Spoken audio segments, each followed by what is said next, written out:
Assalamu alaikum wa rahmatullahi wa barakatuh.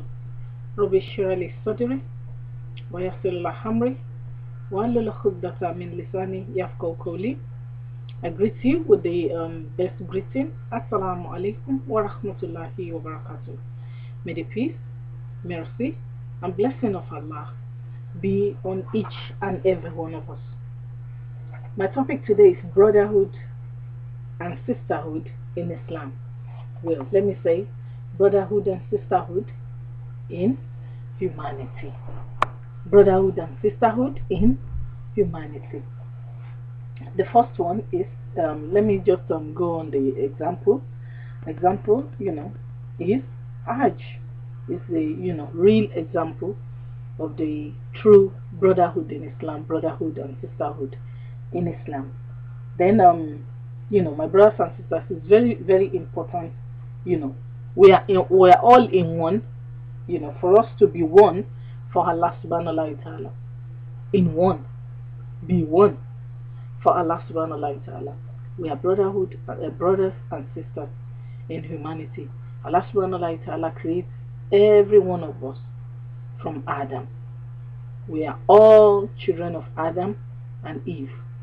We are all children of Adam and Eve. There is no difference. We are equal. May Allah Subhanahu wa Taala help us to see that. Helping one another in Islam is very, very important. This is a very, very big issue, that we really need to look into. We Muslims, not thinking, oh, it's my brother, it's my sister, oh, I don't have anything to do with their problem.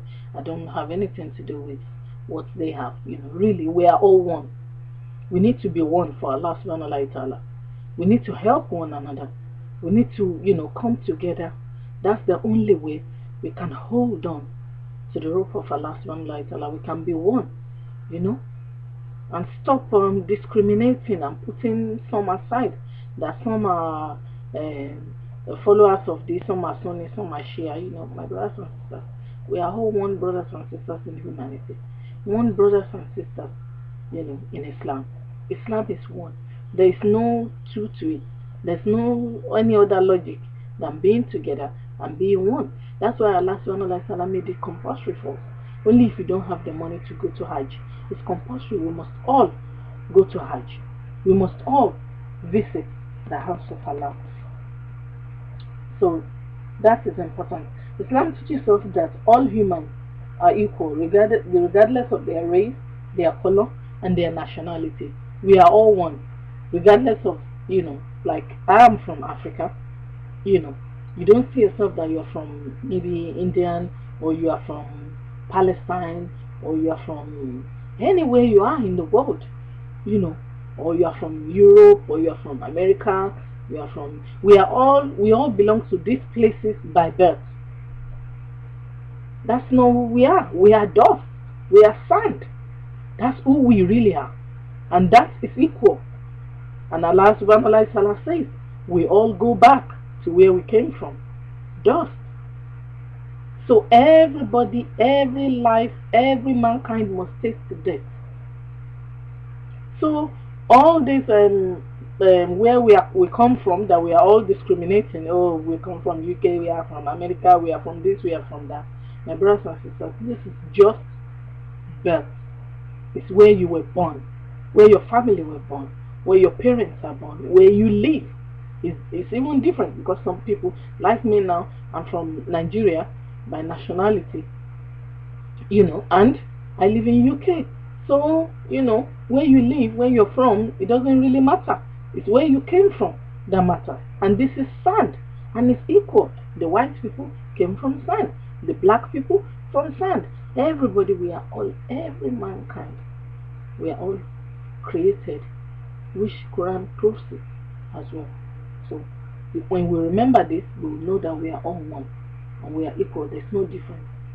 Allah Subhanahu wa Taala do not use quality sand to create some, and some low sand, some high sand. No, we are all equal. Our father Adam is created with sand, my brothers and sisters. May Allah subhanahu wa ta'ala help us to understand this. We are nothing before Allah. We are all equal. We are nothing. We are equal. So if we remember this, it will help us to unite and make peace to reign, so we can live in peace, love, and harmony. We will not be saying some are girls, some are boys, some are men, some are women, some are black, some are white. We will stop all that. May Allah subhanahu wa ta'ala to help us to say this. Islam instructs us not to hurt, hate, transgress against one another, or put down or despise one another, either male or female. Subhanallah, look at this beautiful teaching. When Prophet Muhammad sallallahu alaihi wasallam came, when Allah subhanahu wa ta'ala sent him, my brothers and sisters, he was created as a mercy. That's what Allah says. He's created as a mercy, sallallahu alaihi wasallam, to mankind. He is mercy to mankind. My brothers and sisters, he brought all this good message to us. Allah subhanahu wa ta'ala sent Malaika Jibril to bring all this message to our beloved Prophet Muhammad sallallahu alaihi wasallam, and he gave this message to us in the best manner, in the best way, and he practiced all these things before he left us. My brothers and sisters, who are we not to follow all this message? And what is this thing? It's not something big, it's not something too bad. Allah says, Islam instructs us not to hurt, hate, transgress against one another. If we hurt one another, it's not good hurting one another. If we do bad to one another, the person you do bad to will feel bad. You will do bad to the next guy, then it's going to carry on. That's why the world came to a wicked world, because they did it to me, so I'll do it back, I'll do it back, I'll do it back, revenge. That's why it's going on and on and on and on and on. Let us try and work towards changing this and making things better, living in peace and harmony for the sake of Allah, because of the children that are coming. Then the next one is Islam clearly tells us why we are here, who brought us here, where we're heading to, and what our final destination is. To know more about this, you can check on my YouTube page, my YouTube channel. I have it in there. The critical questions, humanity critical questions, the critical questions people have, answering humanity's critical question. It's right in there. All this clearly explains to you all this. And let me brief it. It says, why are we here? My brothers and sisters, it's clear. Allah make us understand this in the Holy Quran. We are all here to worship Allah subhanahu wa ta'ala. Who brought us here? That's very simple. Allah subhanahu wa ta'ala brought us here. Allah created us. He put us here to try us, to know the best among us. And if we don't do good, if we don't practice, if we don't do it properly, do what Allah subhanahu wa ta'ala wants us to do, follow the will of Allah subhanahu wa ta'ala, He will remove us and replace us. Allah says it clearly in the Holy Quran. Then the next one, where we are heading to, where are we going after here? We're going back to Allah, going back to the Creator, going back to the true God that created us, that sent us here. Then from there we'll know the next place to go. If Allah subhanahu wa ta'ala check your book, what you have done, everything, if it's good, if Allah is pleased with you, then you move on to the next stage, which is paradise. If Allah subhanahu wa ta'ala is not pleased with you, then you move to the next stage, which is going to be hellfire. May Allah subhanahu wa ta'ala save us from hellfire. He has created male and female with mercy. Allah subhanahu wa ta'ala says in the Holy Quran that He has put mercy in the heart of male and female, so that we can unite together and bring more people. So Allah subhanahu wa ta'ala says He created us and put mercy in the heart of male and female. So that we can unite together and be one. Islam instructs us, this is very important, that we live in peace and good relationship with God and with ourselves.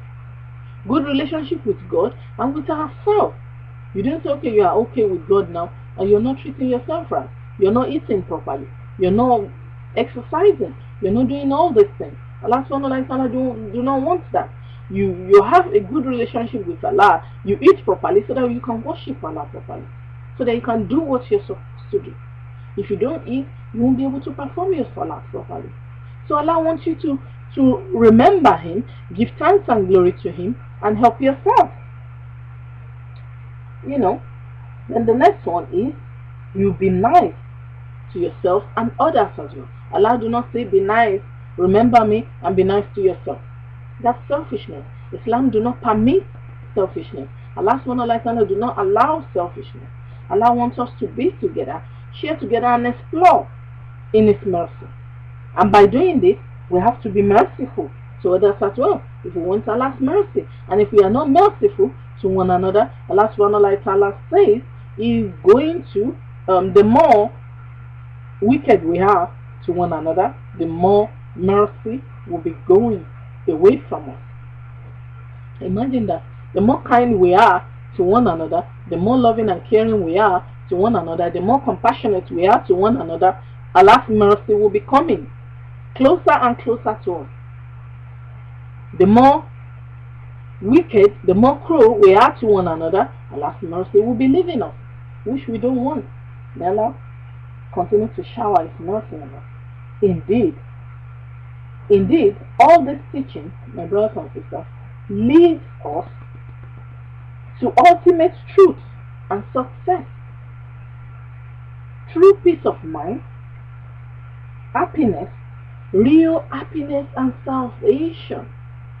That's what all this message will lead us to. So it's very important we follow all these things. May Allah subhanahu wa ta'ala help us to understand it. I'm not saying all this because I am perfect. No, I try, I work harder and harder day by day, to put all these teachings in my daily life as well, because Islam is a way of life. I thank you very much for listening to me. I'm your sister, Jamia Awusunde bin Sheikh Tayyib Al-Wajud, radiyallahu ta'ala. Assalamu alaikum wa rahmatullahi wa barakatuh.